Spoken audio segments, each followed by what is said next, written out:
Here today, I have to tell everybody that I'm just filled with a ton of excitement. I'm filled with a ton of optimism. And I'm really excited when I think about all the things that we've accomplished as a community. And then I have a lot of optimism when I think about where we're going and what lies ahead. And it is one of the honors of my life to be able to serve as the chair of the Mecklenburg Board of County Commissioners.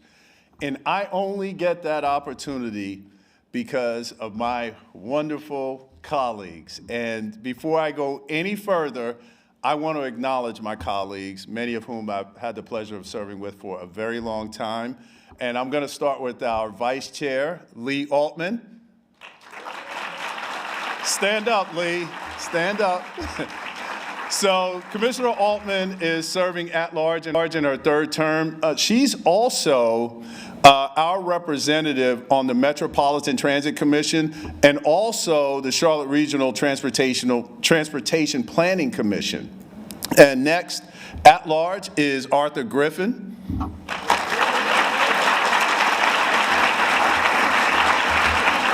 So Commissioner Griffin obviously is no stranger to any of us.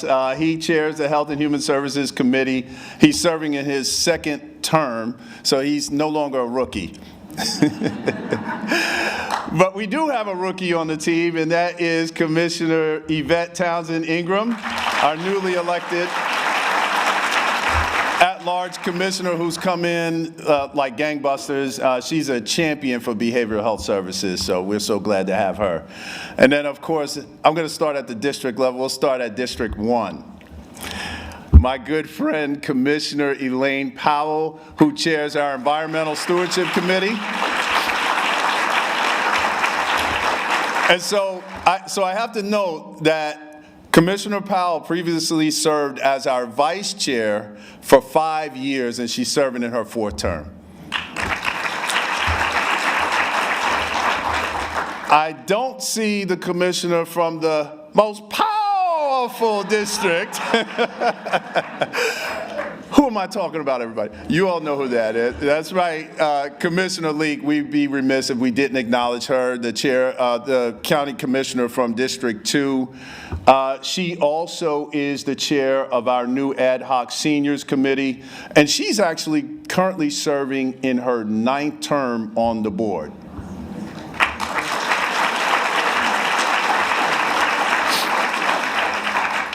Next up is our commissioner from District 5. She is the chair of our Intergovernmental Relations Committee. Her name is Commissioner Laura Meyer. Commissioner Meyer, or as she's affectionately known as Myra, is serving. That's an internal board joke, everybody. She's currently serving in her 3rd term and has been doing amazing work. Next, we have the commissioner from District 6. She is the chair of our Economic Development Committee, Susan Rodriguez McDowell. And Commissioner Rodriguez McDowell is currently serving in her 4th term on the board. And Commissioner Rodriguez McDowell, myself, and Commissioner Powell, we all came in together. So we have a pretty special bond. Am I forgetting anybody? Let me see. I might be forgetting someone at this point, but we can't. Last, but certainly not least, serving in his 9th term on the board, our former board chair and also our chair emeritus. He is also big shot. He's the 2nd vice president of the National Association of Counties. Please help me honor Commissioner George Dunlap, representing District 3.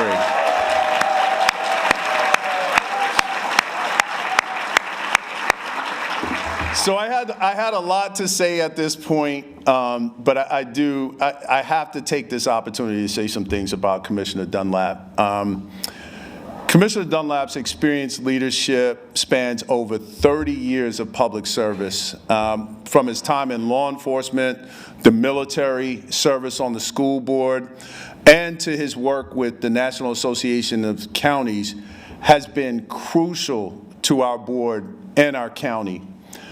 During his 6 years as chairman of this board, Commissioner Dunlap was the resilient and strong leader that led us through various critical times, including the pandemic and the post-pandemic recovery efforts. And I can say, and I know you all agree, that our community is in a better place because of his thoughtful and compassionate leadership. And as we look ahead, there's no doubt that his work as a bridge builder, his work as an advocate on the local, state, and national level will continue to create greater opportunities for Mecklenburg County. So again, Commissioner Dunlap, thank you so much.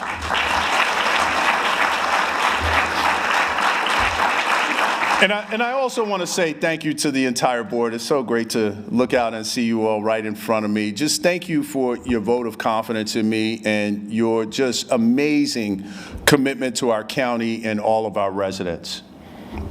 And as you all know, our work as a board wouldn't be possible without the expertise and dedication of our exceptional county staff. And that staff is under the leadership of Dina DiOrio and her executive team. And I'd like to acknowledge our deputy county managers. I'm going to start with our deputy county manager and chief of staff, Derek Ramos. Deputy county manager, Michael Bryant. Deputy county manager, Dr. Leslie Johnson. And Deputy County Manager Anthony Trotman. So over the last decade, Mecklenburg County has had the fortune of being led by a compassionate, confident, and as you all know, a very decisive leader in Dina DiOrio.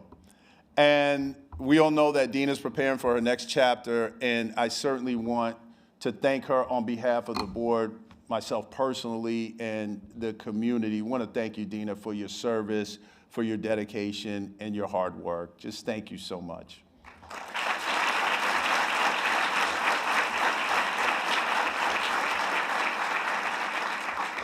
Dina's legacy and contributions to this community are definitely cemented in our ongoing programs, and we know that they'll have a lasting impact long after her retirement this June.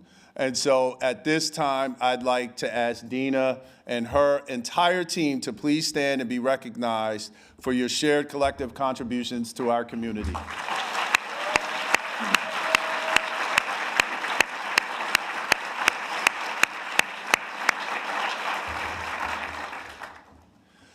The county's work is a result of a cross-section of contributors. And so it is really important for me to acknowledge the more than 524 members of our advisory boards, along with our partners and elected officials from Charlotte-Mecklenburg Schools, where we have our chair here, the city of Charlotte, and we have some council members here, the towns of Davidson, Cornelius, Huntersville, Matthews, Mint Hill, and Pineville. And at this time, I'd like to ask all representatives in the chamber from these entities to please stand and be recognized.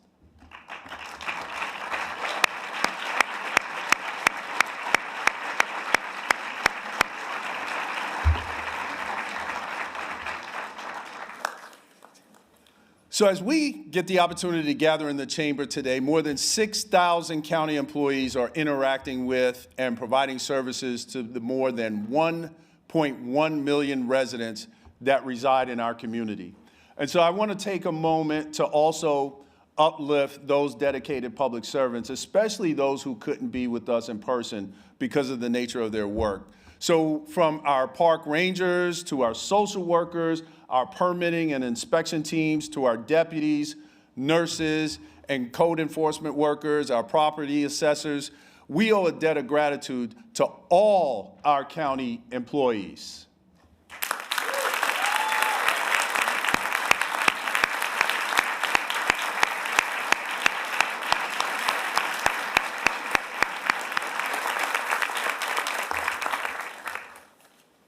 Now, before I go any further, I would be remiss, and I am so honored to be able to do this. I wanted to take a moment to acknowledge that this is Women's History Month.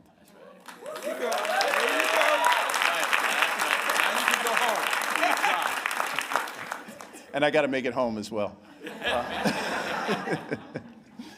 So women have and will continue to be the propelling force for our shared successes. From the Board of County Commissioners, where we have 6 women serving and leading.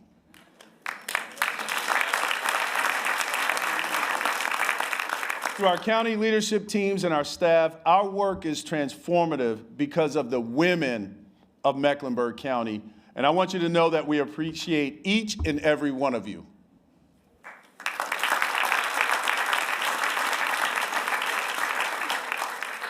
Collectively, Mecklenburg County is more focused than ever in our quest to address some of the growing needs of a community of our size.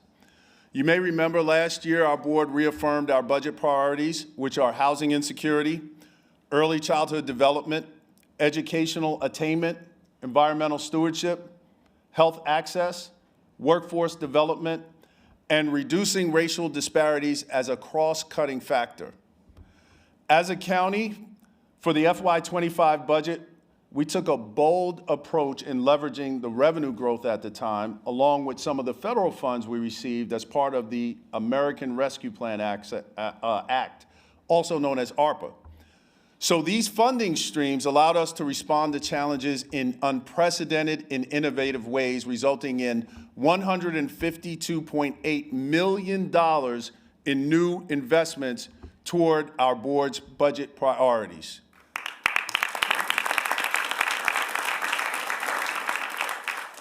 During last year's State of the County address, you heard about the historic surge in housing prices and the significant impact it had on increasing property values, revenue, and growth. In collaboration with our community partners, we made great strides when it came to improving the lives of our residents, notably as it pertained to our board priorities. We are extremely proud of our efforts, and today I'll be outlining some of the outcomes associated with those strategies. And as I address you this morning, it comes as no secret that Mecklenburg County, like many jurisdictions of our size, is projected to see a slowdown in revenue growth. Our revenue growth hasn't kept up with inflation or the steadily increasing demand for services. So in response to this reality, we'll have to make some tough and very important decisions to help us remain fiscally responsible and sustain the critical services that we're responsible for providing. Despite the slowdown in our government's revenue growth, Mecklenburg County remains an economic engine in our state and our region. We continue to strengthen the economic well-being of our community and residents through various initiatives and programs spearheaded by our Office of Economic Development.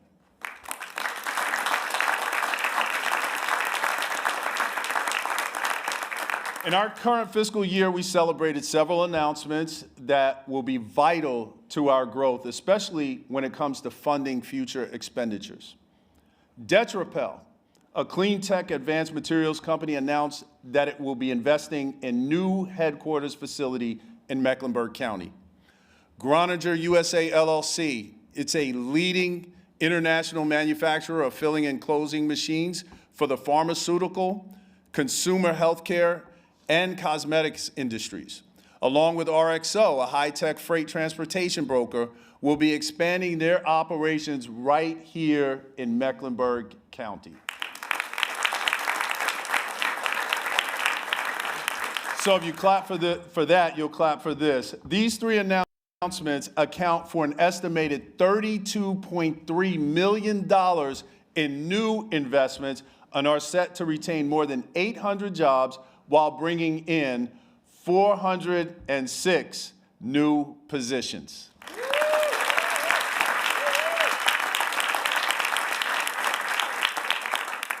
In January, the Board of County Commissioners approved an economic development project that we all love called Providence Square.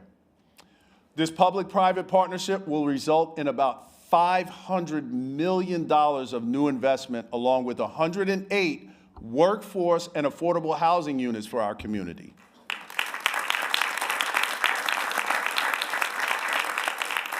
This is the part that I really love, because the tax revenue generated by this project will initially net the county $1.3 million annually, but once the allocated incentives expire, the tax revenue will increase to $2.4 million annually. And the reason why that's so important is because this is a significant amount of tax dollars that won't have to come from our residents. We are aware that upward mobility is vital to all our shared economic goals and aspirations, and diversifying our growth will not only be transformational, but it's critical. As a result, we continue to proactively engage with our local jurisdictions to bolster our shared economy. Through our Township Connections initiative, we're bringing Mecklenburg County small business services to the towns of Cornelius, Davidson, Huntersville, Matthews, Mint Hill, and Pineville. In turn, we've developed program-specific outcomes to address each town's unique challenges and business needs, thereby significantly impacting business owners and entrepreneurs throughout the county. As a county, we also understand that we can't base our economic model solely on any company's individual desire to move or expand in our community. This is why we continue to invest in development programs and initiatives that are critical to the success of our small businesses and entrepreneurs.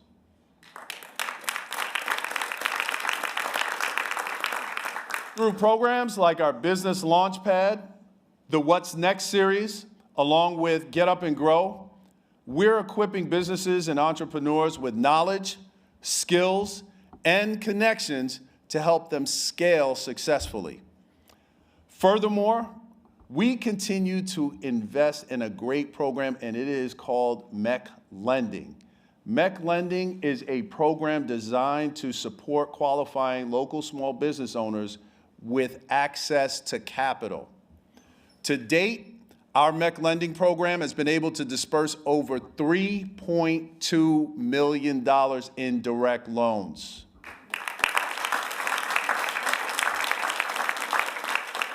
These are snapshots of some of our accomplishments related to the county's ongoing efforts to strengthen our local economy. The Board of County Commissioners is well aware that a strong workforce is vital to our economic growth and stability. As a result, we continue to make a series of funding allocations to reaffirm our commitment to workforce development. For our current fiscal year, we invested $844,000 to continue the MEC Success pilot program. That program provides a two-generation approach for education, job readiness, and other services to help achieve economic mobility.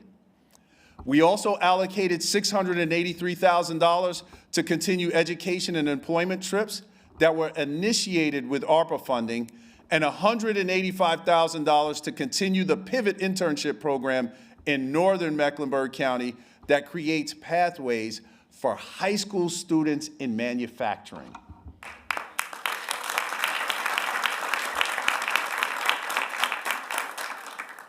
In an effort to fast-track the time it takes our unemployed and underemployed residents to get into high-paying careers, we invested $50,000 for the Office of Economic Development's Career Expo for job readiness training and career workshops.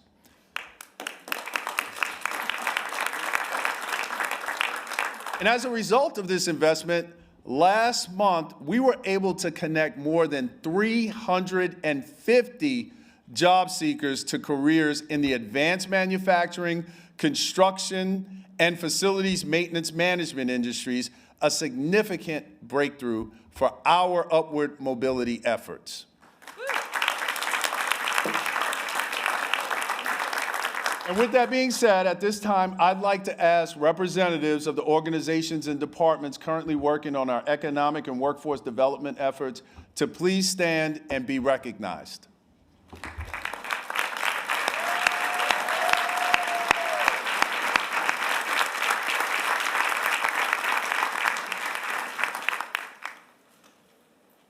Thank you all.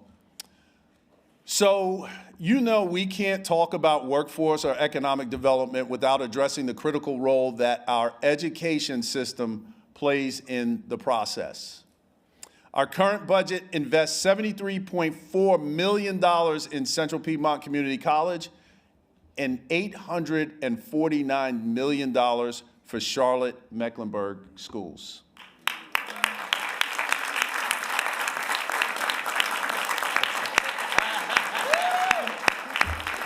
I think the chair of the school board was asking everybody to stand on that one. As chair of the board, I appreciate these cross-functional relationships that the county has with our partners at CMS and our higher education institutions. Personally, I believe that our ability to continue to have honest, holistic, and transparent discussions will be instrumental to the success of our students, teachers, and our academic institutions. In addition to our education attainment priority, the board's commitment to early childhood development efforts is stronger, it's bolder, and it's more targeted than ever. We know that a strong start in early childhood education is a precursor for future success. This is why we continue to invest in critical programs that will be transformational in the development of our children.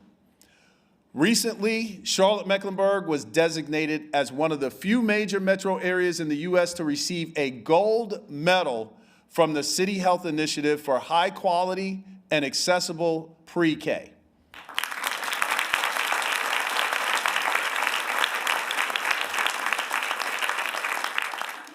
That's a resounding testament to the success of our programming.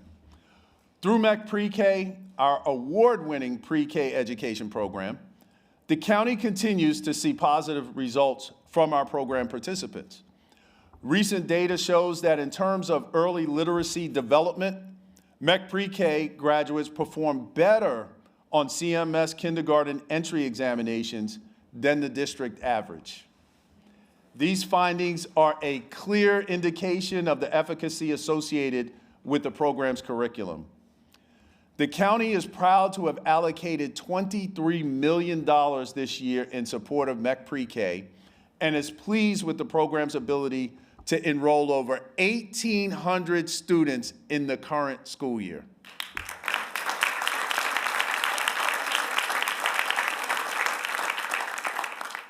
Aside from our efforts through MEC Pre-K, the county invested $986,000 in additional funds to support our early childhood development priority. For the first time, a monthly average of more than 7,000 children receive subsidized child care services as part of our commitment to the county's early childhood development and other county initiatives. Our work on the Prenatal to 3 strategic plan, which includes focusing on enhancing prenatal to 3 data collection, collaborating with families and community partners, and enhancing navigation and referral procedures, also supports our childhood development initiatives. At this time, I'd like to ask representatives of the organizations and departments currently working on education attainment and our early childhood development initiatives to please stand and be recognized.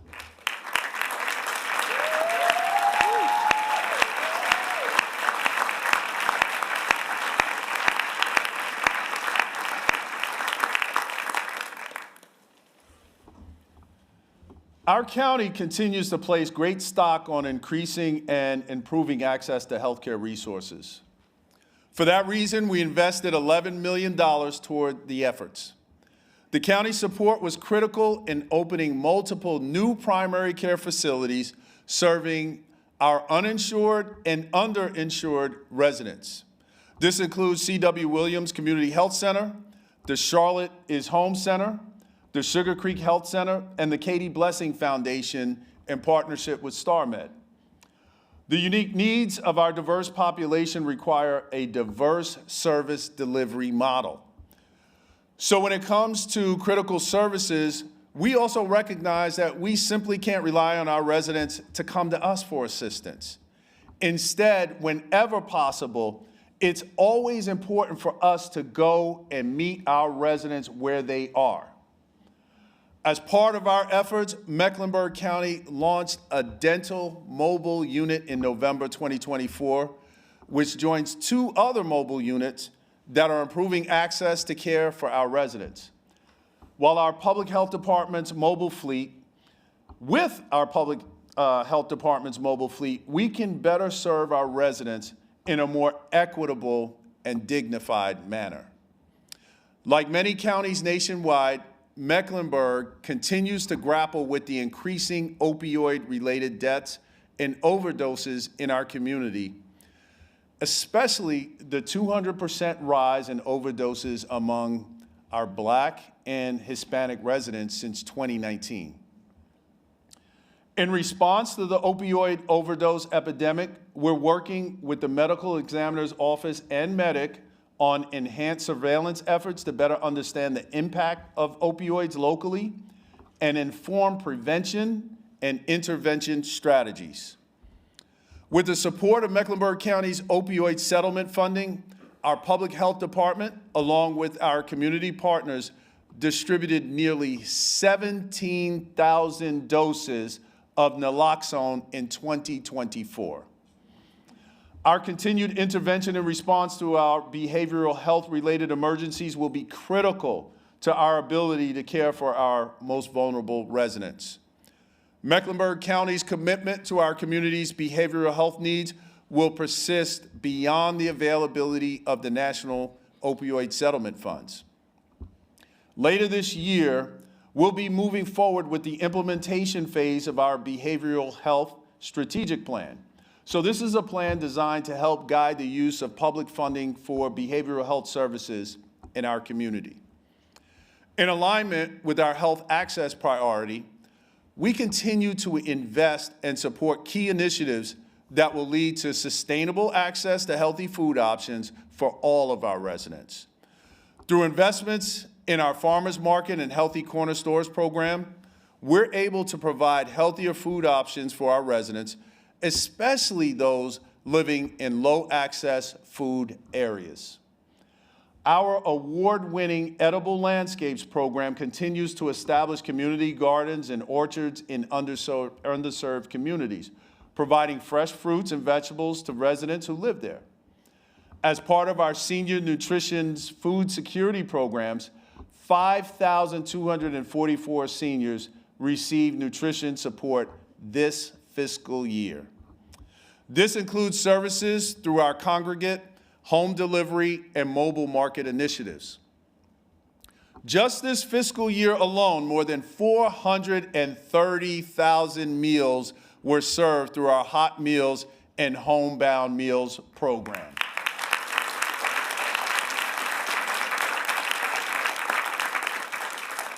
We acknowledge that access to healthy food options isn't simply rooted in the lack of providers. It's also based on the lack of transportation. Keeping with our approach to bring resources to those in need, we also expanded our mobile market program by adding 4 new locations. As a result, we were able to distribute a total of 138,000 pounds of produce and groceries at 20 mobile market locations throughout Mecklenburg County.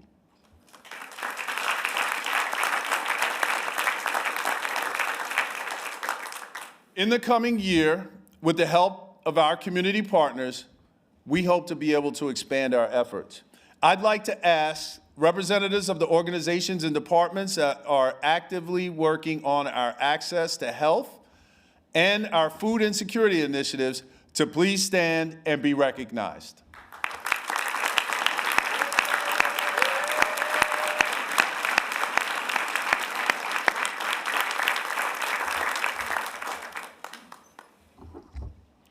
As a county, We acknowledge the strong correlation between the health and well-being of our residents and the environment. This is why we continue to support and invest in our environmental stewardship efforts. Big smile from Commissioner Powell. Our current budget allocated $50.8 million to advance our environmental stewardship priorities, which are geared towards preserving and protecting the county's environmental resources.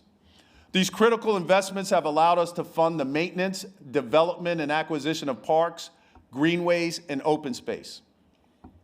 Just this year alone, we acquired 328 acres of new parkland in support of this priority, adding to the already 1,648 acres that we acquired over the previous 4 years.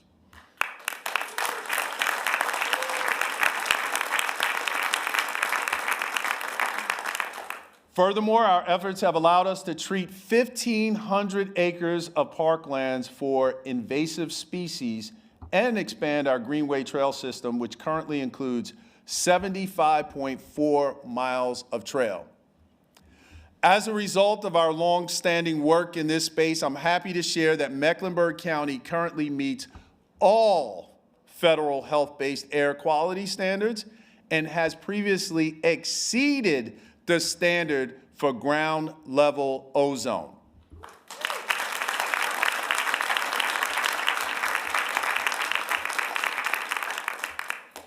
Our park and rec facilities remain the vessels for healthier and stronger communities. By the end of the current fiscal year, we're projecting almost 2 million patrons to visit our recreation centers and an estimated 16 million to visit the other various park and recreation amenities spread across the county. Our work in this category, along with the work of our Historic Landmark Commission, has also afforded us the opportunity to reimagine how we preserve our history.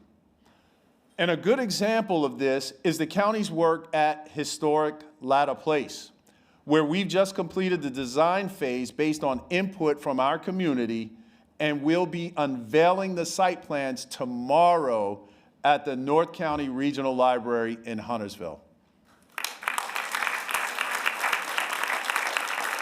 So at this time, I'd like to ask representatives of the organizations and departments working on environmental stewardship, historic landmarks, as well as our park and rec related initiatives to please stand and be recognized.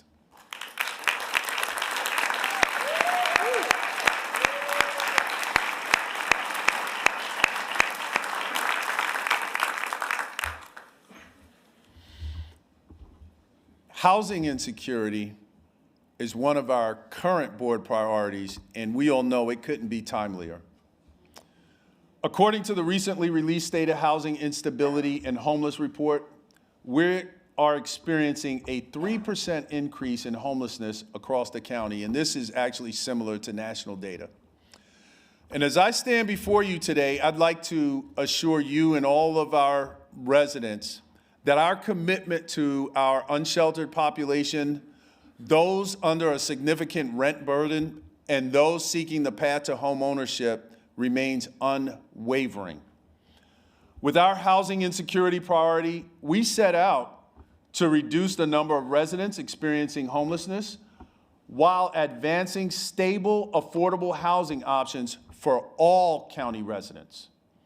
In 2024, our community support services homelessness prevention efforts helped more than 200 people avoid becoming unsheltered. Those efforts involve providing one-time financial assistance to vulnerable populations such as families fleeing domestic violence, our seniors, and large families who would be difficult to rehouse if they entered homelessness. At the end of the second quarter of FY25, our criminal justice services helped house 166 justice-involved individuals through its vendor housing program. In service to our housing insecurity priority, we remain dedicated to a broad and an integrated approach to addressing housing instability by focusing on critical home repairs, eviction prevention and diversion, along with the promotion of naturally occurring affordable housing. Most of us know that as NOAH. Since FY20, there have been more than 350 critical home repairs completed. 119 of those repairs took place in the current fiscal year. During the same time frame, as part of our eviction prevention services, we provided legal advice to more than 2,800 individuals, legal representation to more than 3,200 individuals, and prevented or deferred nearly 1,800 evictions.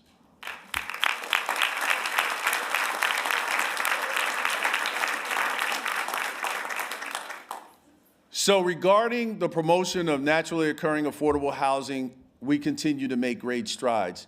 By the end of 2024, we had successfully moved 509 new households into our portfolio of 1,400 units. And I'd like to highlight that to date, close to 56% of the units subsidized by the county went to our seniors.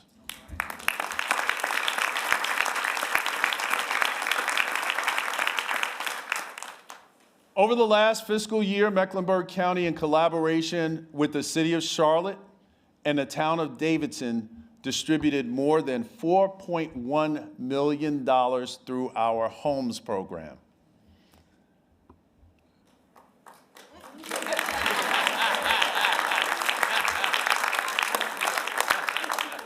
That's a lot of money. That resulted in over 5,000 households receiving assistance. Our Homes program provides relief for some of our most vulnerable homeowners across the county. And as a result of our efforts, and I'm going to read this out by district, okay? In District 1, more than 600 homes applications were approved, resulting in over $476,000 in relief for homeowners. Yeah. In Districts 2 and 3, more than 1,300 applications were approved in each district, resulting in over $1 million of relief for families in each district. In District 4, my home district, we had 970 approved applications, resulting in over $769,000 in relief for homeowners. We can't leave out 5 and 6. So in Districts 5 and 6, we had 931 combined applications approved, resulting in over $700,000 of relief.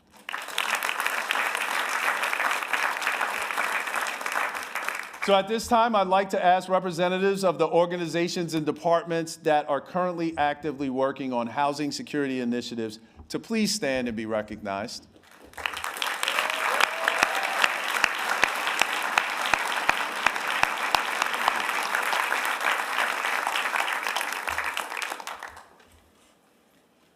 So we're aware that we cannot address all our needs on our own, and this is why we continue to engage with our local, state, and federal partners on matters that are anchored in our board and legislative priorities. Our legislative priorities this year consist of supporting funding to counties, supporting greater flexibility for counties, supporting equity and inclusion efforts. I'm going to say that one more time. Supporting equity and inclusion efforts.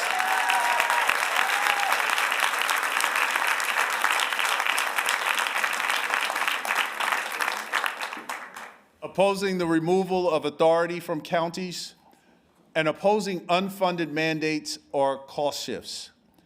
And as we work towards these priorities, it's not lost on me that there's a lot of uncertainty in the halls of Congress, at the General Assembly, and in our community as it relates to possible shifts in policy, possible shifts in customs, and possible shifts in norms.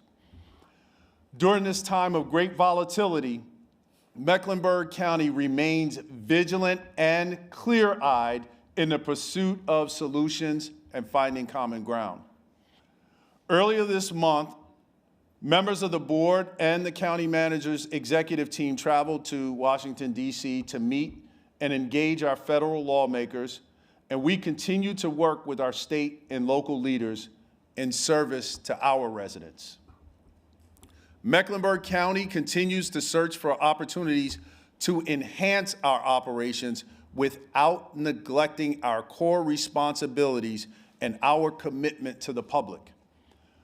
On the heels of our financial forecast, the board directed our county manager and her team to reassess and realign resources to further minimize risks and maximize the successes associated with our future investments. There's absolutely no denying the simple truth that the path ahead will require some financial adjustments. However, I'd like to assure our residents that our commitment to their well-being remains unwavering. Last month, the board outlined our new budget priorities for the upcoming fiscal year. The realigned priorities consist of health equity and wellness, education, services for seniors, workforce development, environmental stewardship, and economic development. In addition to these, nothing's changed. Reducing racial disparities continues to be a cross-cutting priority for our board.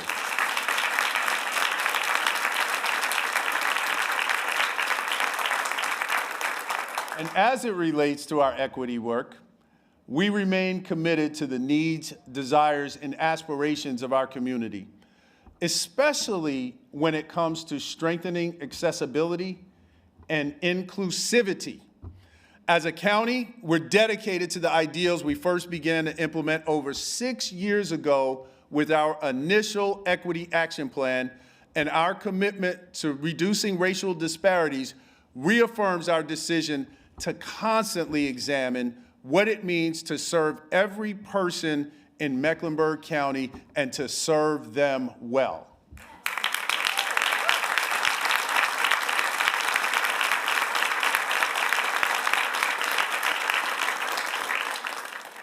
To be clear, our realigned new priorities are not meant to misdiagnose the challenges that many in our community are experiencing. We're well aware of the other challenges that our residents are facing related to affordable housing, transportation, public safety, livable wages, and so much more. Our promise and commitment to our community is that we will continue to make sure that those concerns inform all of our actions. Today's update was not meant to distort some of the realities that exist in our communities. Instead, it's meant to shed light on our growth, our progress, while also outlining our strategy for even greater success. Now, regarding the pressing question at hand, what is the state of our county? Well, the answer is clear. The state of Mecklenburg County is strong and robust.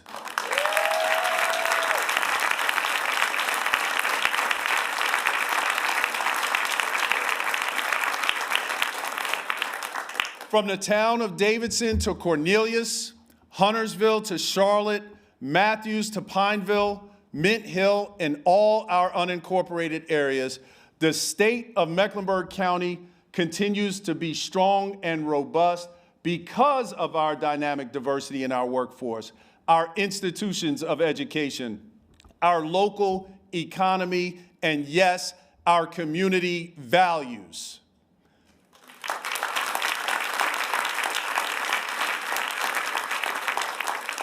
Our diversity has and will continue to serve as the catalyst for our strength, for our resilience, and for our success.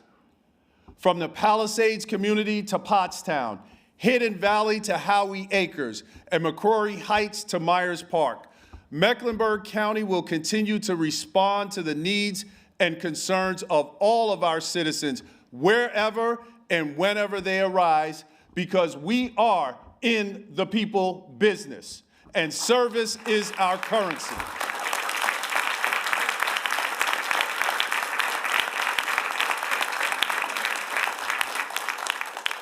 Our commitment to ensuring we remain the best place to live, work, learn, and recreate, it's not just a tagline, it's not a passive statement. Instead, it enshrines our call to action and remains our mission and our North Star. I'm confident that with the community's support, the community's understanding, and continued engagement, we'll be able to reach the pinnacle of our full potential. So thank you for this time this morning, and most importantly, thank you so much for the opportunity to serve. God bless you.